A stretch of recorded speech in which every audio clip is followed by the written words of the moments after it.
I think I have to give it to Parkway again because we owe them so much. You know, Oh, they were the band that made us realise as Australians that we could play metal and actually do something with that. Do something with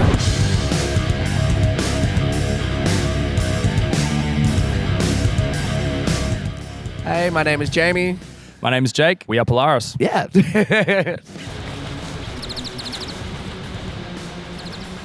I guess I'll go first. Places to be. My favourite place to be is at home with my partner. That's my main favourite place to be. My favourite place to visit would be Tokyo, Japan, or also actually just anywhere in Japan. Osaka's lovely as well. My third favourite place to be would be right here at Impericon. Yeah, I'd say top three. Number one at home. Sorry to steal your answer, but I guess that's pretty obvious. That's fair. Home with the family, with my loved one and our little one. Next favorite place to be, my favorite country and city is Prague, Czech Republic, which is a beautiful, beautiful country, and that city's just incredible. And three, yeah, I'd have to say here because we're about to have a freaking amazing show here today at Impericon. So there's no real anywhere else that I'd rather be other than home there or here. You got to give them the answer they want. Yeah, exactly.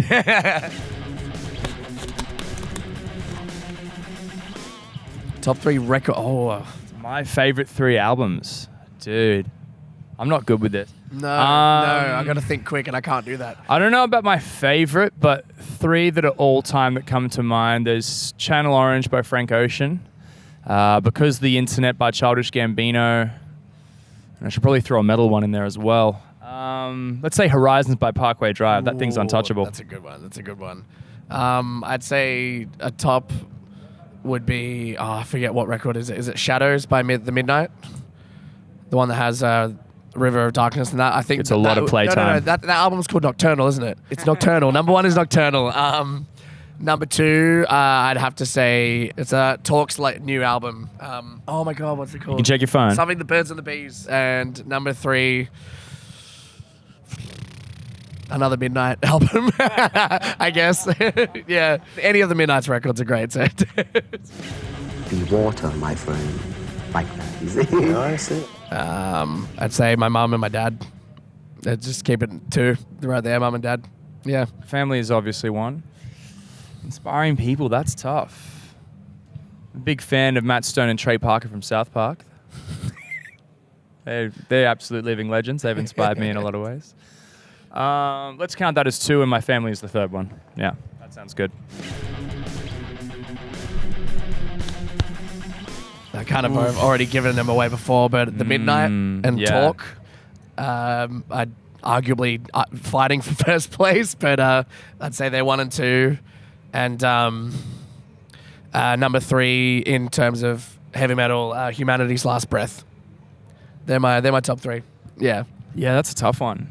I'm loving Boston Manor at the moment. They've been probably my favorite band for a little while now, so shout outs to them. They're fucking awesome.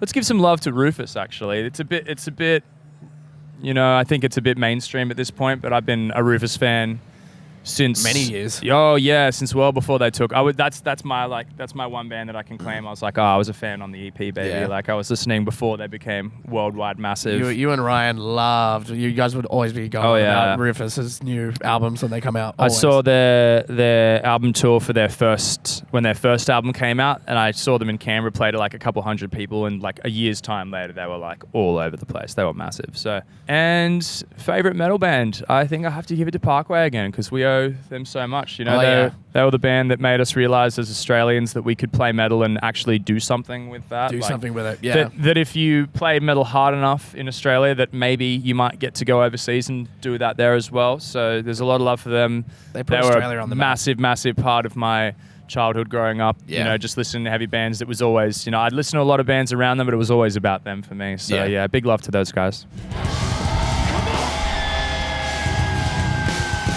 You've been to a lot. Yeah.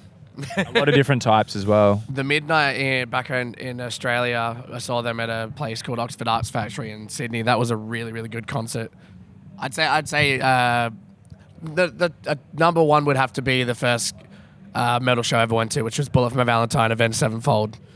That holds a special place in my heart. A Polaris show. Any of our Polaris shows. No, I'd say, yeah, Horton Pavilion, Sydney. That was... it's cheating because it's one of our shows, but that's definitely a concert that's going to live on in my heart. Favorite show, I'm going to steal Jamie's idea and say my first metal show, which was a Parkway Drive show. It was incredible. I walked in and was instantly overwhelmed. I remember feeling like the double kick from the PA like in my chest. I was like almost scared, but yeah, it was crazy. Favorite festival would be Splendor in the Grass in Australia in 2014. That was really awesome and fun. I've never gone to Splendor. And the last one is, of course, Impericon. Again. Got to keep them happy. I'll start with All of This Is Fleeting. I was always a big champion for that song. It has a special place in my heart. I love that it's kind of got more popularity. Even though we didn't release it as a single, I think people had paid attention to it on the day that album came out, and I think it's kind of had its own, it's kind of built-in hype over time, and luckily we get to still play it in our set, which makes me happy because I always enjoy playing that song. It's a moment in the set now. I love it. Yeah. I wouldn't want to lose it anytime soon. Hypermania is a lot of fun to play, and I like that it's nice and quick. When we started writing that song, we knew that it was going to be short, and I think we aimed to get it in under 3 minutes, and I'm pretty sure we made that. It's just shy of it. Just shy of 3 minutes. For us at the time, that was kind of an accomplishment, and the song itself, the fact that it hooks and it people enjoy it, and it's such a short track from us, I think that's really cool. And I'm gonna cheat on this one. I really love Harbinger Into Nightmare. I'm really proud of both of those songs. Yeah. I think that it was a cool way for us to start the new record and do something a bit different while also then segueing into a track that's very much us, but I think probably one of the more polished versions of one of our songs. We got to spend a lot of time on that one and make sure it was as sick as we needed it to be.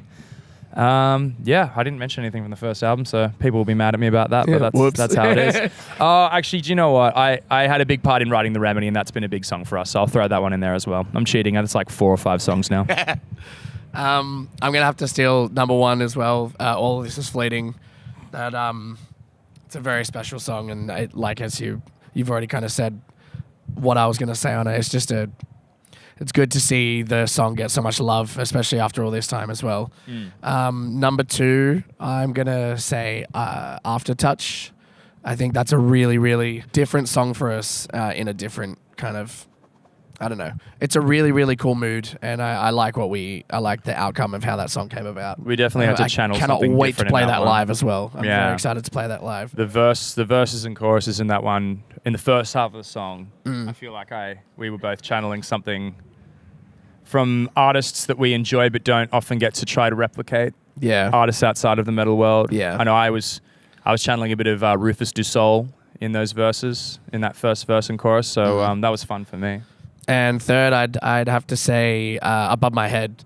At first, when that song was in its early stages, I wasn't really too much of a fan of it instrumentally. Didn't really care for it to be on the album too much. And then as vocals started shaping up, it just became, I don't know, something clicked. And I was like, no, I understand the song now. And then ever since playing it live too, it's just it's such a good vibe. I'm keen to bring that one back when we can, yeah. Yeah, it's been out of the set for a little while, but I do want to find space for it in the future. Yeah, definitely.